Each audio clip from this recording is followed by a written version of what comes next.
கர்த்தருக்குள் பிரியமானவர்களே, ஜூன் 25 இன்றைய பனித்துளிகளின் தலைப்பானது கண் கண்டவர்களே நேசி. வசனம் மத்தேயு 13வது அதிகாரம் 57வது வசனம். இயேசு அவர்களை நோக்கி, தீர்க்கதரிசி ஒருவன் தன் ஊரிலும் தன் வீட்டிலுமே அன்றி வேறெங்கும் கனவீனமடையான் என்றார். முச்சத்து முல்லைக்கு மனமில்லை என்பது பழமொழி. தன் சொந்த வீட்டில் உள்ளவர்களிடம் நேசத்தை காட்டாமல், மரியாதை செலுத்தாமல், வெளிநபர்களிடம் அன்பாகவும் பண்பாகவும் நடந்து கொள்பவர்கள் எத்தனையோ பேர்கள். இவர்கள் போலியான நற்பெயரை சம்பாதித்து கொள்ள அப்படி செய்கிறார்கள். கண்ணில் காணும் தன் சொந்த சகோதரனை நேசிக்காத, புரிந்து கொள்ளாத எந்த நபரும் கண்ணால் காண முடியாத கடவுளை நேசிக்கவும் புரிந்து கொள்ளவும் முடியாது. இக்காலத்து பிள்ளைகள் தங்கள் பெற்றோர்களை மதிக்காமல், சொந்த சகோதரர்களை நேசிக்காமல், அதே சமயம் வெளியில் தங்களுக்கு தெரிந்த பிற பெற்றோர்களை அன்புடன் ஆண்டி அங்கிள் என அழைத்து அவர்களிடம் அன்போடு பேசுவதும் அவர்களுக்கு உதவுவதும் வழக்கமே. தங்கள் பெற்றோரிடம் எந்த பாசத்தையும் வெளிப்படுத்துவது இல்லை. அநேக கணவன்மார்கள் தங்கள் மனைவியை மரியாதையோடும் அன்போடும் நடத்தாமல், அதே நேரம் பிற பெண்களுக்கு மிகவும் மதிப்பு கொடுத்து புன்சிரிப்புடன் அவர்களுக்கு உதவுவார்கள்.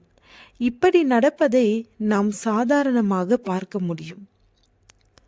தன் இரத்த சம்பந்தமான உறவுகளை மதிக்காமல், முக்கியத்துவம் கொடுக்காமல் மற்றவர்களிடம் நாம் காண்பிக்கும் அன்பு வேஷமானதாகவே இருக்கும்.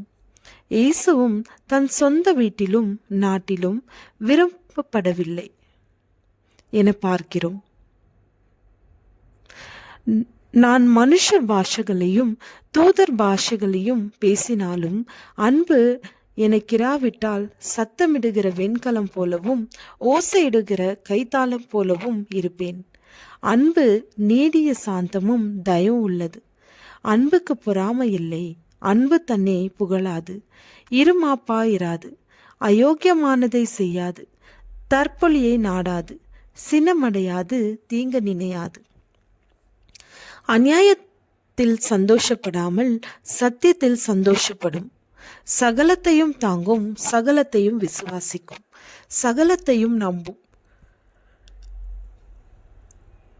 சகலத்தையும் சகிக்கும். அன்பு ஒரு காலம் ஒழியாது. தீர்க்க தரிசனங்களானாலும் ஒளிந்து போம், அந்நிய பாஷைகளானாலும் ஒளிந்து போம், அறிவானாலும் ஒளிந்து போம். தாவீதை தன் அண்ணன்மார்கள் நம்பவில்லை. கோலியாத்தை கொல்ல அவன் இயேசுவின் நாமத்தில் துணிந்த போது அவனை கிண்டல் செய்து கோபப்பட்டனர். யோசேப்பின் வாழ்க்கையிலும் தன்னுடைய சகோதரர்கள் துரோகம் செய்தாலும் தன் அன்பை வெளிப்படுத்தினான். நாம் எந்தளவு நம்முடைய சகோதர சகோதரிகளை நேசிக்கிறோம் யோசிப்போம். ஜெபம்.